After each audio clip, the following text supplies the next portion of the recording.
दोस्तों, अगर आप लोग ये ज़मीन रजिस्ट्री करवाना चाहते हैं, 2023 में अगर ज़मीन खरीदना चाहते हैं, ज़मीन रजिस्ट्री कराना चाहते हैं, तो इसका क्या नियम है, इसके बारे में आज हम लोग जानते हैं। तो ज़मीन रजिस्ट्री करवाने के नियम 2023 में क्या रूल है, इसको जान लेते हैं। ज़मीन हमारे जीवन का एक महत्वपूर्ण हिस्सा है दोस्तों, और वह हमारी सबसे पहले एक बड़ी ज़रूरत भी होती है। इसके बिना हम कुछ भी नहीं कर सकते। कई व्यक्ति अपना सब कुछ सिर्फ एक ज़मीन खरीदने में लगा देते हैं ताकि वहाँ वह अपना घर बना सके या फिर उसमें अन्य प्रकार के कार्य जैसे कि व्यापार भी कर सके। तो इसके लिए ज़मीन भी ज़रूरत होता है। तो कई लोगों के लिए उनकी ज़मीन ही जीने का सहारा होती है। जैसे किसानों के लिए उनका एकमात्र सहारा उनकी ज़मीन ही होती है। ज़मीन में खेती किसानी करके उन लोग अपना घर परिवार जीवन यापन भी चलाते हैं। आप लोगों ने बहुत लोगों ने देखा भी होगा। तो दोस्तों, ऐसे मामले में लेकिन कई बार हम ज़मीन रजिस्ट्री करवाते हैं तब महत्वपूर्ण चीज़ों को कराना भूल जाते हैं। इसमें हमसे कुछ गलतियां हो जाती है जिससे हमें आगे चलकर भविष्य में परेशानी भी होती है। तो दोस्तों, आज हम आपको बताने वाले हैं कि ज़मीन रजिस्ट्री करवाने के नियम क्या है और ज़मीन रजिस्ट्री क्या होती है। तो ये सारी चीज़ के बारे में आज हम लोग जानेंगे। तो करते समय हमें किन किन बातों का ध्यान रखना चाहिए, ये सभी जानकारी हम आपको आज देने वाले हैं। अगर आप भी कोई ज़मीन लेने के बारे में सोच रहे हैं या आपको नहीं मालूम है कि इस ज़मीन की रजिस्ट्री को सावधानीपूर्वक कैसे कराना है, तो ये वीडियो आपके लिए है। तो इस वीडियो को पूरा ज़रूर देखें। तो दोस्तों, ज़मीन रजिस्ट्री क्या होता है, पहले तो इसे जान लेते हैं।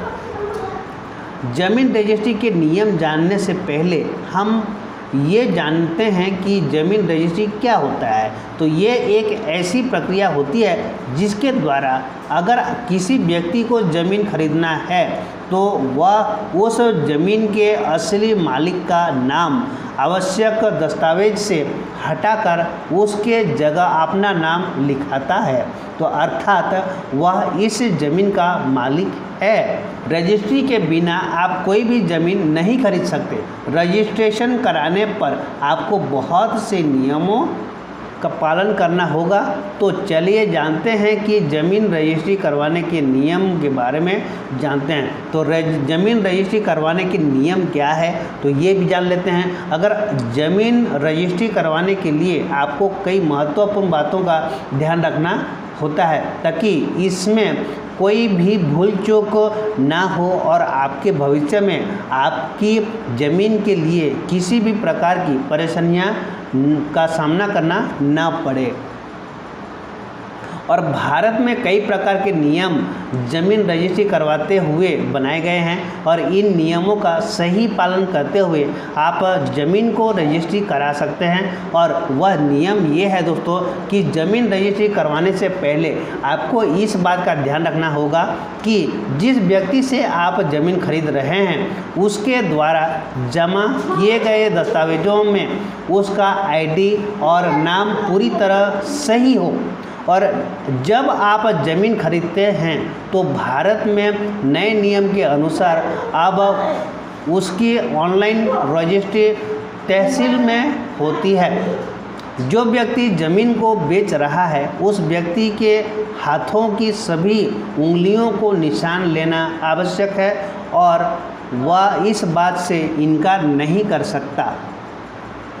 आप जो ज़मीन खरीद रहे हैं उसका नक्शा होना ज़रूरी होता है। बिना नक्शे का आप ज़मीन रजिस्ट्री नहीं करा सकते। ज़मीन को बेचने वाले व्यक्ति को तथा खरीदने वाले व्यक्ति दोनों के फ़ोटो को ऑनलाइन माध्यम अर्थात ऑनलाइन तहसील में अपलोड की जाती है और उसके बाद ही ज़मीन रजिस्ट्री का काम शुरू होता है। और ज़मीन रजिस्ट्री के नियम में पावर ऑफ अटर्नी के साथ आवासीय प्रमाण पत्र को साथ में लाना आवश्यक होता है और इसके बिना आप ज़मीन रजिस्ट्री की प्रक्रिया जारी नहीं रख सकते। और दोस्तों ध्यान दें, आपने हमने जो नियम बताए हैं वह अलग अलग जगह में अलग अलग भी हो सकते हैं और वह उन जगह के निवासियों का कर्तव्य होना चाहिए कि वह उन सभी नियमों को स्वीकार करें और माने, जिससे कि हमें हमारी ज़मीन की रजिस्ट्री करवाने में किसी भी प्रकार का समस्या का सामना करना ना पड़े और हम आसानी से अपनी ज़मीन को बेच या खरीद सकते हैं। ज़मीन रजिस्ट्री करवाने के हेतु आवश्यक दस्तावेज क्या होता है, ये भी हम लोग जान लेते हैं। ज़मीन रजिस्ट्री करवाने के लिए हमें कुछ आवश्यक दस्तावेज की ज़रूरत पड़ती है और इन दस्तावेज़ों के बिना हम ज़मीन रजिस्ट्री नहीं करवा सकते। जैसे कि आपको ज़मीन रजिस्ट्री करवाते वक्त पहचान प्रमाण पत्र, जो कि नो ऑब्जेक्शन सर्टिफिकेट होता है, जो कि NOC बुलाया जाता है, पावर ऑफ अटर्नी होता है, आवासीय प्रमाण पत्र होता है, बैनामा होता है, प्रॉपर्टी के पेपर होते हैं, टैक्स से जुड़े जानकारी, पासबुक की जानकारी या फिर बैंक से लेन देन की जानकारी होनी जरूरी होता है। ये सभी दस्तावेज़ों की ज़रूरत आपको ज़मीन रजिस्ट्री करवाते वक्त पड़ेगा।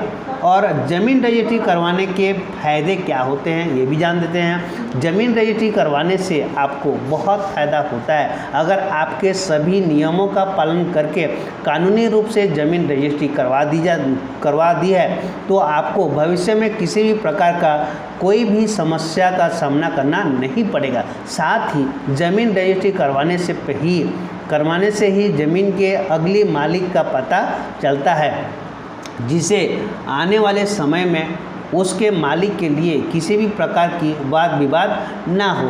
अगर आप कभी ज़मीन को बेचने के सोचें तो रजिस्ट्री करवाने से फ़ायदा होता है कि आपको वह ज़मीन जिसके पास भी भेजनी है उसे आप सबूत के तौर पर या ये बता सकते हैं कि ये ज़मीन आप ही की है और आप ही इसके असली मालिक हैं।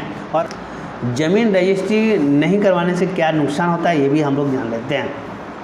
तो अगर आपने कानूनी रूप से ज़मीन रजिस्ट्री नहीं करवाई है और बिना रजिस्ट्री की ही ज़मीन खरीद ली है तो आपको इससे कई प्रकार के समस्याओं का सामना करना पड़ सकता है। आने वाले समय में सामने वाला व्यक्ति ये दावा कर सकता है कि उसने आपको ये ज़मीन कभी बेची ही नहीं है। ऐसी स्थिति में आपके पास कोई सबूत नहीं होते और आप विवादों में पड़ सकते हैं। आपको कोर्ट कचहरी का चक्कर लगाना पड़ सकता है। साथ ही साथ सरकारी रिकॉर्ड में आपकी उस ज़मीन का रजिस्ट्री नहीं होने के कारण आप और भी ज़्यादा मुश्किल में पड़ जाएंगे। तो इस बात का ध्यान रखें कि ज़मीन रजिस्ट्री करे बिना कोई भी ज़मीन का ना खरीदें। ज़मीन रजिस्ट्री करवाना आवश्यक तो होता है। तो दोस्तों ये था नियम, आपके ज़मीन रजिस्ट्री करवाने का नियम, किस तरीके से हम लोग जो है अपनी ज़मीन का जो है रजिस्ट्री करा सकते हैं और जो है हमें जो है कोई भी दिक्कत ना हो। तो और ज़मीन का रजिस्ट्री ना कराने से हमें क्या नुकसान होता है, ये सारी चीज़ के बारे में आज हम लोग जान गए। तो ज़रूर जो है आप लोग को ये वीडियो आपको ज़रूर जो पसंद आया होगा तो ज़रूर जो है एक लाइक करें और साथ में चैनल में नए हैं तो इस चैनल को सब्सक्राइब करके रखे रहें ताकि आने वाले टाइम में आप लोग ज़मीन से रिलेटेड और भी बहुत सारा वीडियो मिलने वाला है। दोस्तों आज के लिए इतने ही, फिर मिलते हैं एक नए वीडियो के साथ। तब तक के लिए जय हिंद, वंदे मातरम।